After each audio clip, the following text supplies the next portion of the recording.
This is coming up next. Many people with non-standard speech, like those who are hearing impaired or have cerebral palsy, use machines to help communicate. But now AI could make those tools even better.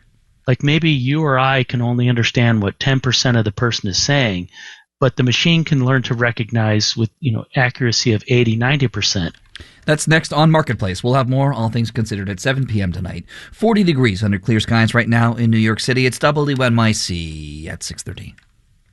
WNYC is supported by Netflix, presenting Stamped from the Beginning, based on the book by Dr. Ibram X. Kendi. This documentary from director Roger Ross Williams explores the history of racist ideas in America. Awards eligible. If you believe democracy requires a free press, your station is WNYC, 93.9 FM and AM 820, NPR News and the New York Conversation.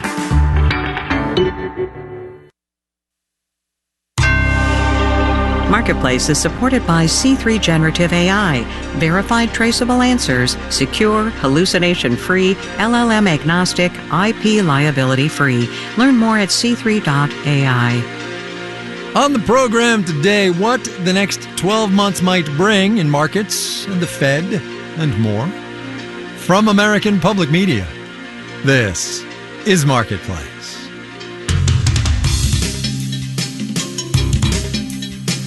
Marketplace is supported by Drexel University, whose cooperative education program empowers students to explore future careers and discover the profession that is best for them before graduation. Experience what education can be at drexel.edu. In Los Angeles, I'm Kai Rizdal. It is Tuesday today, the 2nd of January. Good as always to have you along.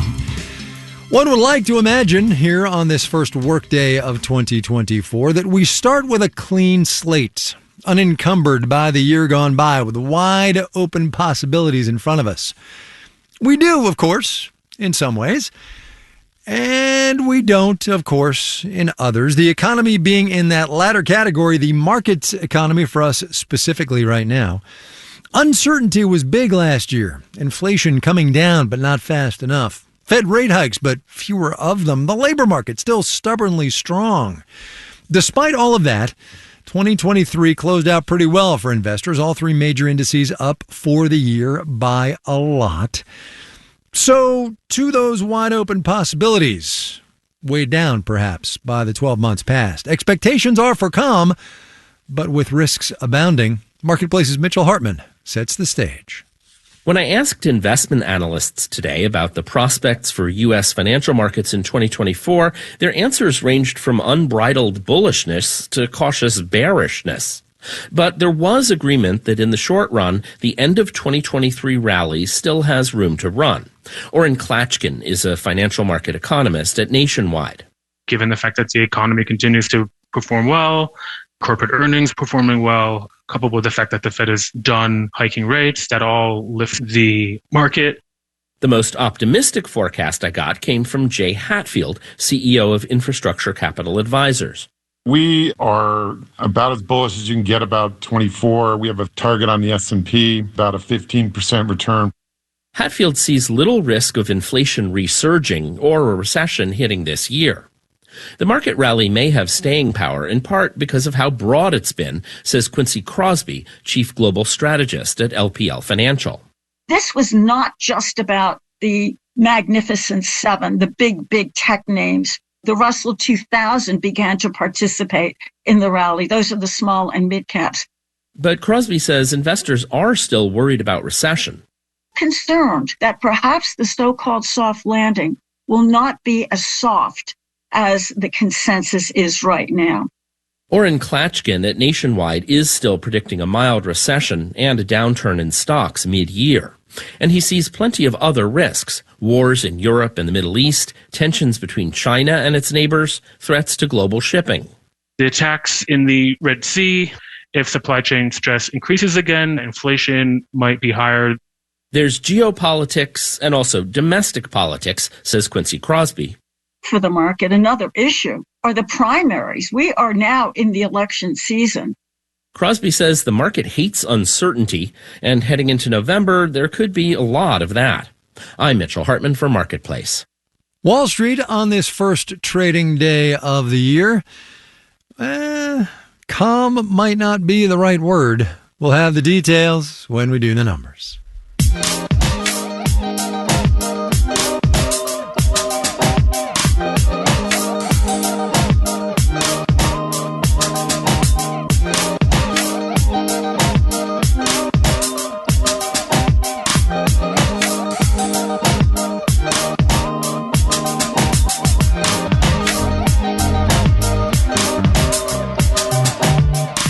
We start this next story with 3 letters. AAC,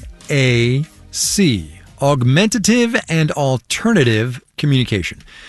Basically, the computerized devices that help people with non-standard speech, people recovering from a stroke maybe, or people who have ALS. AAC devices have been around for decades, of course, but 2 other letters you might be more familiar with are changing what those devices might be capable of. AI. Here's Marketplace's Matt Levin. Aubrey Lee can usually tell by the look on someone's face if they're pretending to understand her. A furrowed brow stuck in concentration purgatory, polite laughter that doesn't really get the joke she made. I enjoy riddles, for example. That last word is where my brow furrowed. I'm looking at you and trying to tell if you understood what I said. I missed that word. Yeah, you're spot on. Yeah. So. Lee was born with a rare form of muscular dystrophy. She uses a wheelchair, has a hearing impairment, and can't really smile. The 31-year-old is also a brand manager at Google, where she helped name Project Relate, an AI-enabled app to make conversations like this easier. My own personal test is I will be impressed with AI. My own personal test is I will be impressed with AI. When it can tell me an original riddle. When did you tell me an original riddle? So it may have mistaken Tess for chess, but Relate nailed the word I was hung up on, riddle. Lee actually doesn't use the voice function as often as the app's real-time text transcriptions. She says Relate has been really handy for communicating with people she's meeting for the first time, or dictating personal messages she doesn't want her assistant to help write. Though it's not perfect, for this interview, Relate was captioning in a Google Doc what Lee was saying. The captions are not totally accurate. Yes, right now the captions are saying, right now I think you can see the catchings are not totally accurate. Totally accurate or not, Project Relate is pretty powerful. Google says the beta version has been downloaded by several thousand users. At the core of the AI is something called deep learning. Basically, algorithms built on thousands of recordings from people with different speech disabilities and then trained on an individual user's voice pattern. Jordan Green is a speech-language pathologist who worked with Google. So what the machines are doing is like it becomes a professional listener, and then you can take somebody who is highly unintelligible, like maybe you or I can only understand what 10% of the person is saying, but the machine can learn to recognize with accuracy of 80-90%. Green says recent AI advances have enormous potential to help understand people with serious speech impairments, like those resulting from strokes or ALS. Amy Thornburg was diagnosed with ALS 25 years ago. It sapped much of her voice, and she can't really move any muscles below her head. But she's using another form of AI to help express herself, AI art. I think I thought that's Always Watching. Always Watching is the name of an oil painting-looking image she's showing me over Zoom. In the foreground is a bright red poppy flower with an eerie-looking eyeball in the middle. She created the image with the AI art tool Photor. Software that follows her eye movements allows her to type the prompts. She called it Always Watching because in public, she gets stared at. You tend to get a lot of looks when you go out in a wheelchair. Thornburg has printed a few of these images on canvas and sells them on Etsy. She says AI helps scratch her artistic itch. Before the diagnosis, she used to do big merchandise displays in malls across the Midwest. Christmas decorations, that type of thing. Her husband, Pat, says he's been pretty impressed with this AI. But when and if Amy loses her voice for good, he's developed a pretty efficient way of understanding her without tech. If I do something out of sync, if I forget something, there's just certain looks that tell me, Hey, what are you doing? He says after 38 years together, he doesn't need AI to help translate everything. I'm Matt Levin for Marketplace.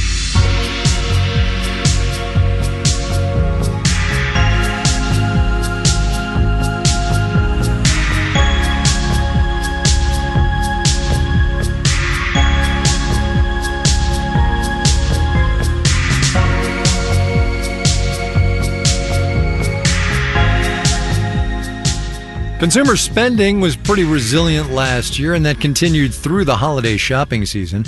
MasterCard, which knows, said spending was up better than 3% November 1st through the 24th of December. So, with that in mind, this update from one of our retail regulars about that season, Vanita Cooper. She runs Silhouette Sneakers and Art in Tulsa, Oklahoma. Holiday shopping for us started later than it's ever started.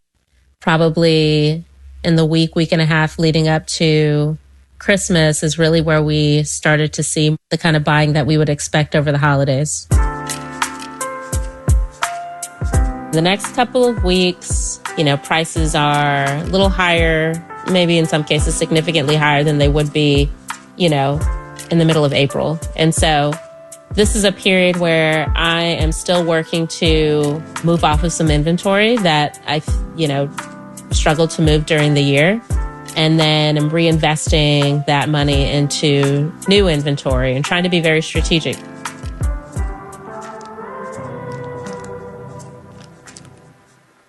This was a busy year, obviously, with Silhouette, but then also I was very busy launching a new company, Arbit. It is a mobile app that aggregates sneaker pricing information, balancing trying to get Arbit off the ground at the same time as the holiday season was picking up for Silhouette was very tricky. With Arbit, I am the sales team. And so I am traveling, every other weekend, Houston, Chicago, going to different sneaker events. But then I fly back and I'm working a full day shift at Silhouette. It's almost like I'm two different people, in one day, in 1 week, in 1 month. And so it's a lot. I love being in the store. Honestly, it could be me and one other person just having conversations about their favorite sneaker, and my day will be made. Luckily we had more foot traffic than that. Silhouette is my safe space. It feels like, a second home to me. And so I always feel great putting more time into that place.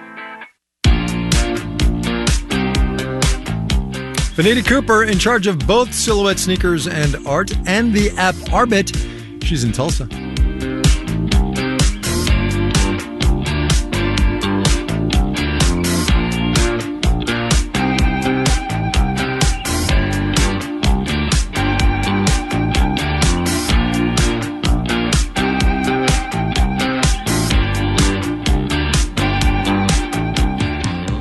Coming up. The name of the game right now is cash flow, cash flow, cash flow. Saying it thrice for all y'all in the back. But first, let's do the numbers. Dow Industrial's up 25 points today, less than a 10%, finished at 37,715. The NASDAQ, though, subtracted 245 points. That's 1.6%, 14,765. The S&P 500 gave up 27 points, almost 0.6%, 47 and 42. Apple slid 3.6% today after Barclays downgraded its advice on the company's shares. Analysts cited demand for everything from iPhones to Macs and ongoing risks to the services it sells, like other tech firms' complaints about its app store. You might have heard about those. On the other hand, analysts at Barclays said they're bullish on the big banks' prospects this year. JP Morgan Chase rose almost 1 2/10%. Bank of America added a little bit more than 2/3%. Wells Fargo pocketed a bit more than 0.2% today. Moderna is already looking forward to 2025, if you can believe that. The vaccine maker announced it plans to have a combo flu and COVID jab ready by then. Shares picked up 13.1%. Bond prices fell. Yield on the 10-year T-note rose 3.93%. You're listening to Marketplace. The Marketplace Numbers segment is supported by Odoo, simple management software for all your business needs. Marketplace is supported by C3 Generative AI, verified traceable answers, secure, hallucination-free, LLM-agnostic, IP liability-free. Learn more at c3.ai. And by This Is Uncomfortable, hosted by Rima Crace from Marketplace. Listen as we talk about life and how money messes with it. Listen to the new mini-season now.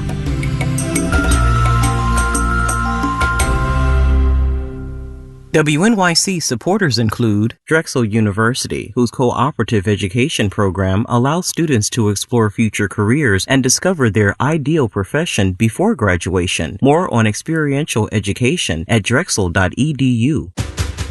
Every day, WNYC delivers unbiased reporting and thought-provoking conversations that strengthen our community. We're always here for you, keeping you current on the latest news and helping you make sense of what it all means. But we can only do it with the support of our listeners. Today, WNYC needs you. Please make a contribution now. Visit wnyc.org/donate or call 888-376-WNYC. You're listening to Marketplace on WNYC. In the 7 o'clock hour of All Things Considered, Hamas has confirmed the death of one of its senior leaders in a blast in Beirut. Lebanese state media is attributing the killing to an Israeli drone strike, but Israel has not confirmed it. We'll have that and more at 7 o'clock. Stay tuned. This is Marketplace. I'm Kai Rizdal. There are two big labor market data points coming out this week. The November job openings and labor turnover survey drops tomorrow, JOLTS for short. Then on Friday, the big December monthly jobs report will be upon us. Actually, I should have said there's going to be a whole bunch of labor market data points because each of those reports has within it crosstabs galore. One that we'll be watching in particular, temporary help services, the industry that helps put workers in temporary jobs. It lost more than 13,000 positions this past November and now has almost 6% fewer people doing the work to help people find work than it did in November of 2022. Marketplace's Stephanie Hughes looks at what's going on there. When the labor market was red hot in recent years, the temporary staffing industry was too. Ron Hetrick is a senior labor economist at the research firm Lightcast. Every staffing company I talked to back in 21, 22 is like, we have expansion plans, we're exploding and everything. Well, that party kind of ended. Hetrick says one reason there was a party to begin with was that certain industries, think warehousing, saw a big increase in demand and needed a lot of temporary workers to meet it. And now demand has stabilized. So that has kind of cooled off need for light industrial staffing. Hetrick says another reason the party's over is that private equity firms often fund projects that require companies they're working with to bring on a lot of temporary IT workers. But thanks to high interest rates, that private equity funding has dried up. They went from record highs in 21 and the beginning of 22 to recent historical lows. Also, a lot of companies have converted temporary roles into permanent ones because they wanted to hold on to their workers in a tight labor market. And workers were happy to take those permanent jobs, says Susan Hausman, an economist with the Upjohn Institute for Employment Research. Most people who work for temp agencies don't want to be working in a temp job. They want to use the temp agency to find permanent jobs. Turns out permanent employees can be better for companies as well. Aaron Hatton, author of the book The Temp Economy, says not only are permanent workers more committed because they're permanent, they tend to be better trained, too. Oftentimes you'll see temporary employees thrown into jobs. They don't maybe even know what they're supposed to do until they arrive. And so that doesn't make for great outcomes for productivity. Hatton also says having workers in permanent jobs gives them more economic stability, which makes them more comfortable spending money. So maybe they can just throw the party themselves. I'm Stephanie Hughes for Marketplace.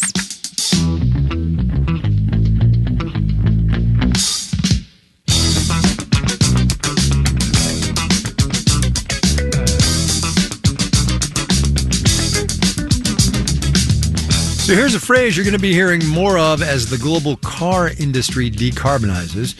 New energy vehicles. That's EVs and hybrids mostly that use something other than predominantly fossil fuels to get around. It's how the Chinese government refers to their low emissions vehicles, which I mention because there's news this week of a new frontrunner in the clean vehicle sweepstakes, and it's a make that Americans might not know right now anyway. The Chinese automaker BYD, backed, by the way, by Warren Buffett, among others.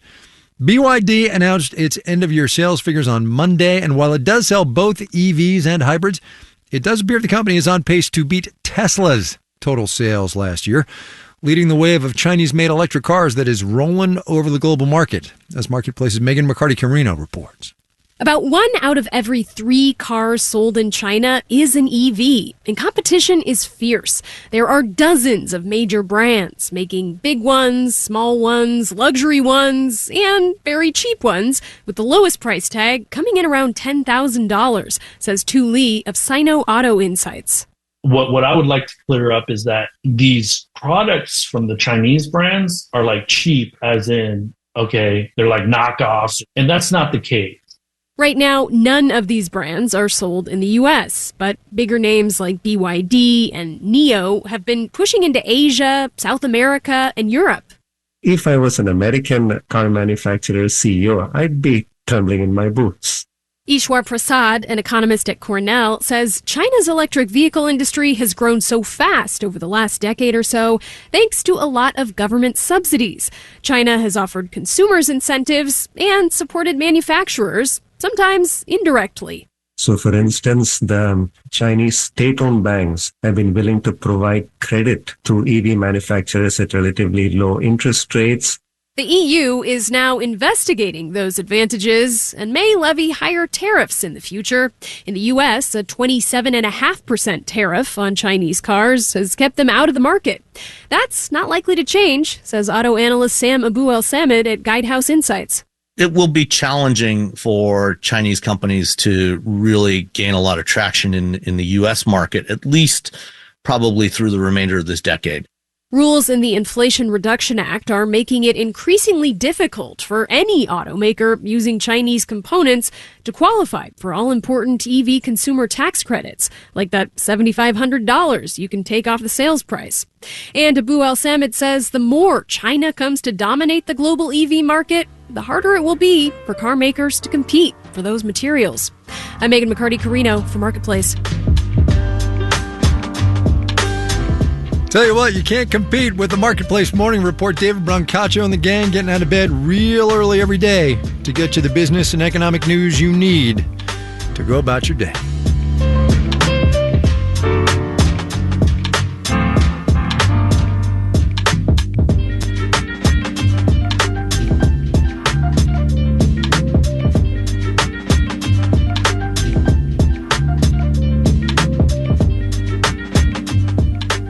Mitchell talked about this a little bit up at the top of the program. Interest rates and their place on the list of things investors are going to be thinking about this year. When and how much and how fast the Federal Reserve is going to start cutting specifically.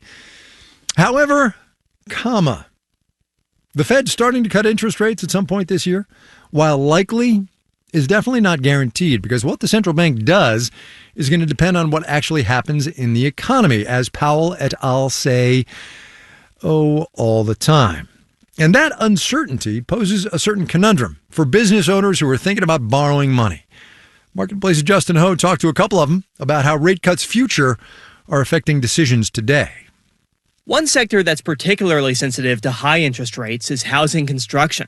John Kirk is a developer based in San Antonio who mostly builds apartments. He says you can't do that without borrowing. And all of our construction loans for our projects that we're building typically are floating rate debt. And so as interest rates rise, it puts more pressure on the budgets of the projects. Kirk says interest payments have gotten so high that a lot of construction projects just don't make economic sense. And in some cases, Kirk says developers can't even get loans. There are projects that are either paused or shelved for the immediate future until you have more certainty, more clarity in the marketplace. But now that interest rates could be at their peak, Kirk says he thinks the apartment construction slowdown is probably as bad as it's going to get. So he's leaving the big firm he works for to start his own development company. And as soon as rates start coming down, he can pull the trigger and start borrowing.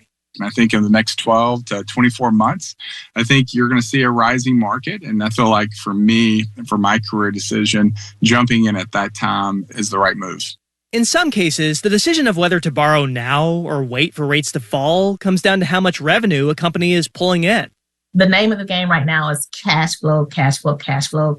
That's Barbara Richardson, the owner of Springwell Financial Solutions, an accounting firm in the Atlanta area that works with retailers, restaurants, and other small businesses. Richardson says many of her clients are doing well, pulling in a lot of cash, and she's advising them to hold off on borrowing until interest rates fall. Maybe we do want to update a very significant piece of equipment, but maybe we don't have to, right? Maybe we can wait on that a little while. Then in those cases, yeah, we might suggest hold on to your cash, conserve cash, wait.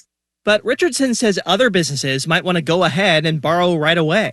In some cases, because their cash flow is down and a loan can provide a safety net. In other cases, because they're looking at opportunities that are too good to pass up. One of her clients just found a great new place to expand into, for instance, and they had to jump on it or miss out. For that client, Richardson says it makes sense to borrow now, since the new location could bring in more revenue down the road. Even if interest rates are not where you want them to be right now, maybe you're paying, I don't know, a couple of $100 more than you want to, but the opportunity is worth it. We go with the opportunity. Another business in that situation is Mavericks Manufacturing Partners, a company in Escondido, California that does advanced welding and metal fabrication for the aerospace and defense industries. Owner Chris Blench says there's a lot of opportunity in those sectors. The phone's been ringing off the hook for us to quote jobs. That's in large part because the defense sector always has a lot of money to spend. In our space, all this money has already been appropriated through the defense budget. This is why we established our business to service these particular customers in this space. But to do that, Blench's company needs a lot of new equipment. Blench recently bought this heavy-duty welding table. He's showing me how he can screw in clamps, angle brackets, and pins to secure a piece of metal.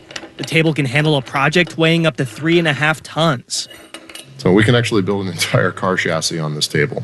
You can't exactly buy equipment like this without taking out a loan. Right now, Blench is on the market for an automated laser welding setup that'll cost him around $120,000. There's a 3D printer he wants that could cost $500,000. But even though interest rates are high right now, it's not slowing us down in any way. It's not causing us to not make an investment because the cost of money is a little bit higher. That's because Blench needs this equipment to meet customer demand. If he waited around for rates to fall, that means I can't offer my customers that service or capability for that amount of time just so I can save a few bucks. We just have to make the move. And since demand for his services is so high, Blench says he can simply pass along the cost of higher interest rates to his customers. I'm Justin Ho for Marketplace.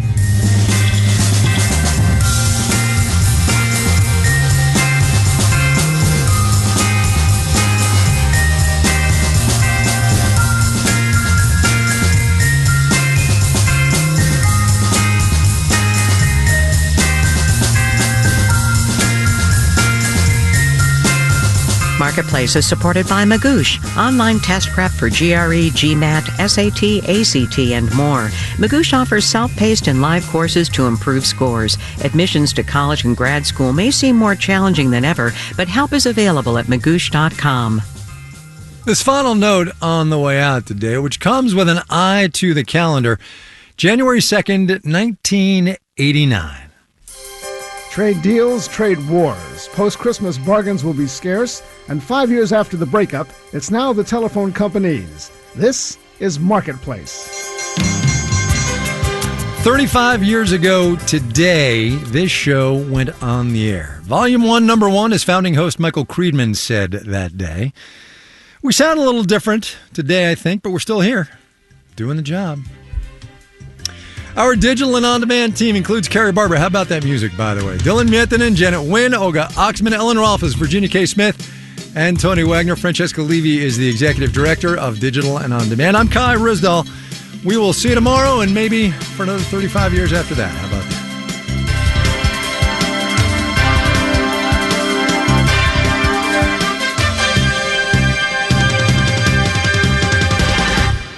8 p.m.